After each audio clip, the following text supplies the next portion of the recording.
Howdy readers, I'm Jason. This is Chapter and Verse, and tonight I'm going to do a buddy read video. So Robert from Barter Hordes and I read The Buried Giant by Kazuo Ishiguro, which is his most recent novel.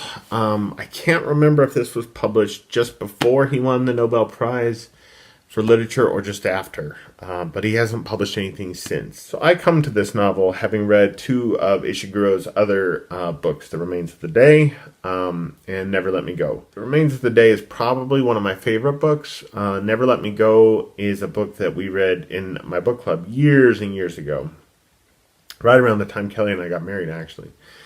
And I liked it well enough when I read it, but over the years I just couldn't stop thinking about it.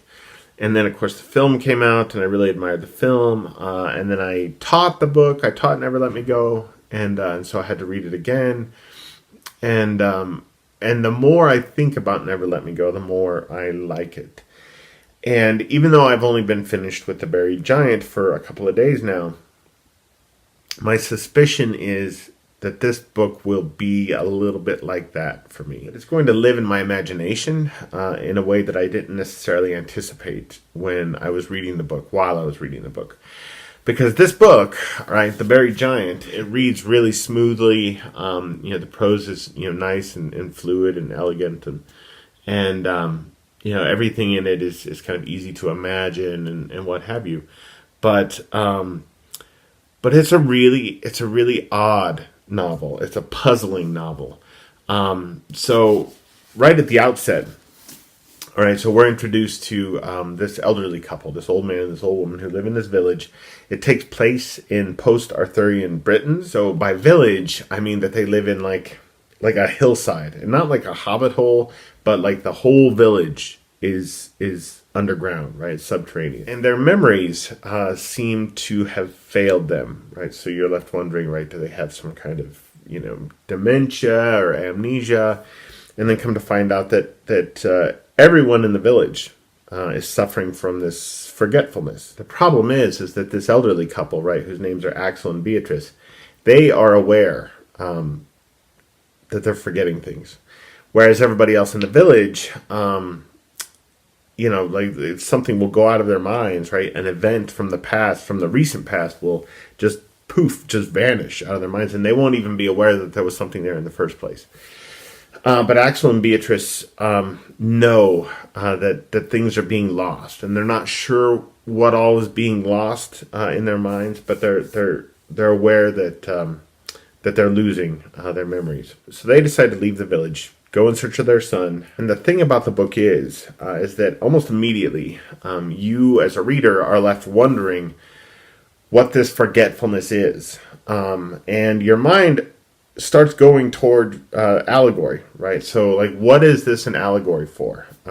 What is this a metaphor for, this forgetfulness? Is this story a kind of stand-in for cultural amnesia? Is it is it a fable about dementia, about Alzheimer's? You don't know, and you find yourself really wanting to know, and it makes for an occasionally frustrating reading experience.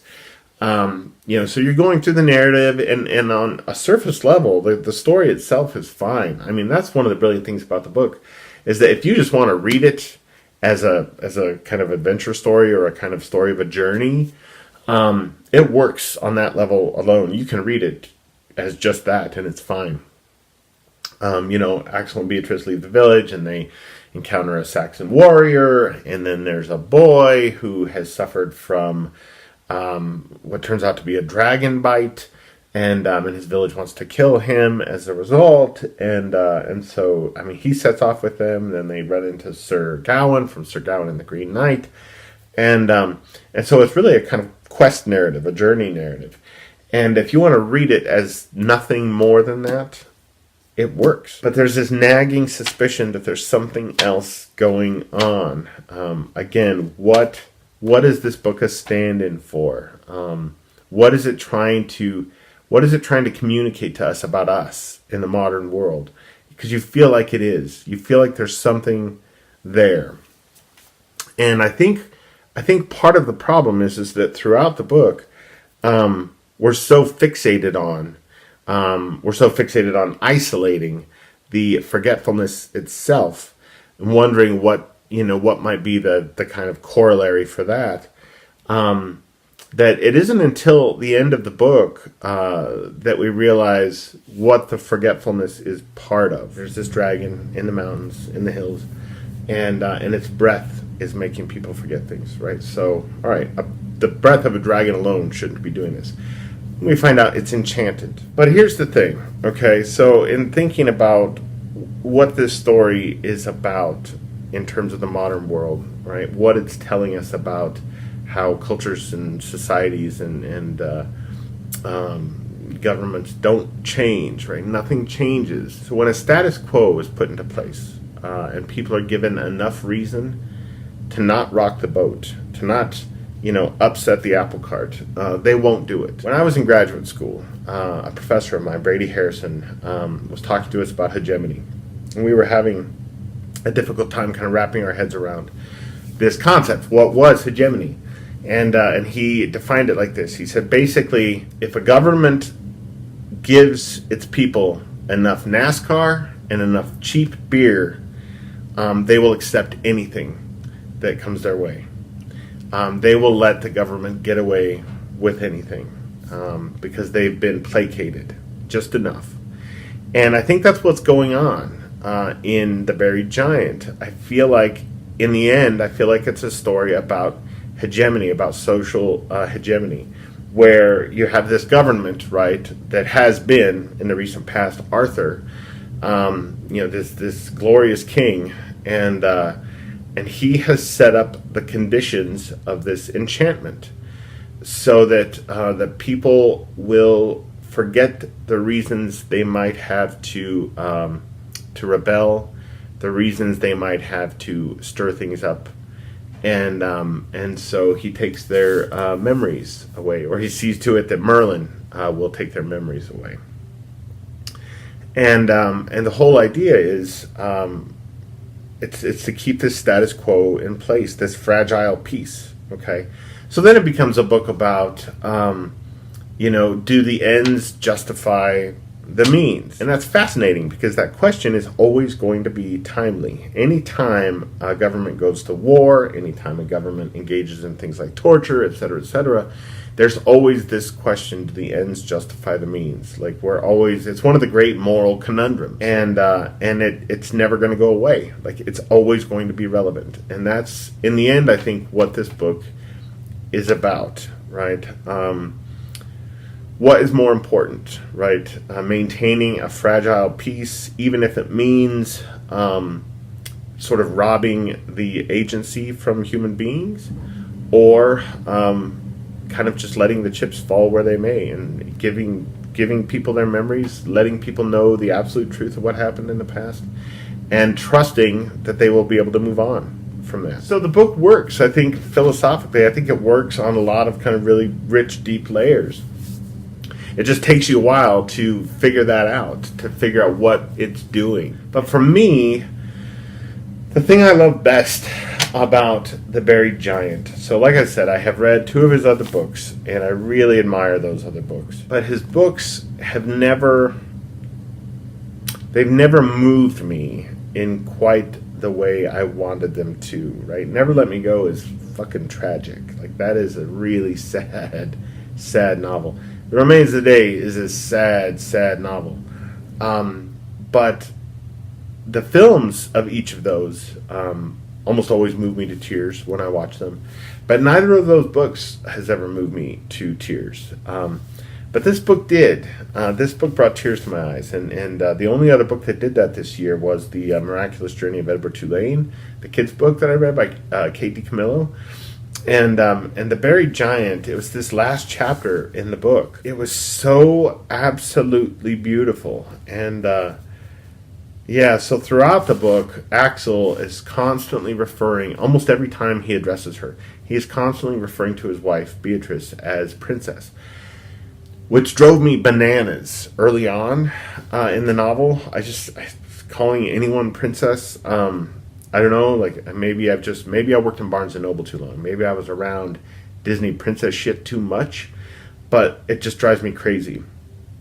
And I told Robert, actually, in a box at one point, when I was still pretty early in the book, I said, I'm going to figure out, I'm going to get to the bottom of why he's doing this by the end of the book. And at the end of the novel, you realize, at the last time in the book that he addresses his wife, he doesn't call her princess. And when he doesn't do that, when he addresses her in another way, the moment itself, what is being spoken, what is being implied, is so beautiful and so heartbreaking that yeah, I mean, I just choked up, I just teared up, and I didn't see that coming. And then earlier in the book, on page 250 and 251, there is a section that I think this is probably the best writing I've ever read from Ishiguro. And so Axel and Beatrice, right, they're on this journey. They've been separated from the warrior and from the knight. They've just been beset by pixies, and he has saved his wife, and they're kind of recovering from this. And she says, I was thinking of a night long ago, husband, when you were gone, leaving me in a lonely bed, wondering to myself if you'd ever come back to me. Princess, though we escaped those pixies on the river, I fear some spell still lingers on you to give you such dreams. No dream, husband, just a memory or two returning. The night as dark as any, and there I was, alone in our bed, knowing all the while you were gone to another, younger and fairer. Won't you believe me, princess? This is the work of those pixies still working mischief between us. You may be right, Axel, and if they were true memories there of long ago, even so. She became silent, so that Axel thought she had dozed off again. But then she said, even so, husband, there are remembrances to make me shrink from you. When we've finished resting here and we're on our path again, let me walk a little way in front and you behind. Let's go on our way like that, husband, for I'll not welcome your step beside me now. He said nothing to this at first. Then he lowered the garment away from the fire and turned to look at her. Her eyes were closed again, yet he was sure she had not fallen asleep. When Axel finally found his voice, it had come out as no more than a whisper. It would be the saddest thing to me, princess, to walk separately from you, when the ground will let us go, as we always did. I think that is exquisite writing. I can't remember the last time I read a scene between a married couple in a novel that communicated so much, and so much more than what it was actually saying. And I just found that scene really devastating, and it becomes even more devastating in the light cast by the end of the novel, kind of retroactively on the rest of the book. But yeah, this was good. This was a kind of rare thing, I think, in fiction. It's weird because it resembles so much else, right? It's an Arthurian quest. I mean, how many of those are there? We've all encountered them on the page. We've encountered them at the movie theater. And so on some level, it's very much like a lot of other things that have been done. But on the other hand, it's also unlike anything else I've read. And it was really difficult to pin down. It really resisted being pigeonholed as something. And a book that can do that, a book that can fight off our need to place it in a box, is a book worth reading, I think. And it's interesting because it's a pretty polarizing novel. I know a lot of people who can't stand The Buried Giant, so I was a little bit apprehensive about it. But but I have a signed hardcover of it that I think my mom got me for Christmas a couple of years ago, and it's a beautiful book. So it's this lovely kind of rough matte finish. The pages themselves have this kind of black edge to them, which I think is interesting because it's so much about forgetfulness, and it's about things being opaque, and so the fact that the book itself looks opaque, right, like it can't be penetrated, is fascinating. And then the end papers as well are really, really beautiful. Let's just take the dust jacket off. Yeah, so the landscape, and then over here on the road somewhere, there's a giant walking along. Oh, there he is, up there at the top. But anyhow, that is my buddy read video of The Buried Giant. And I will see you guys again very, very soon. Adios.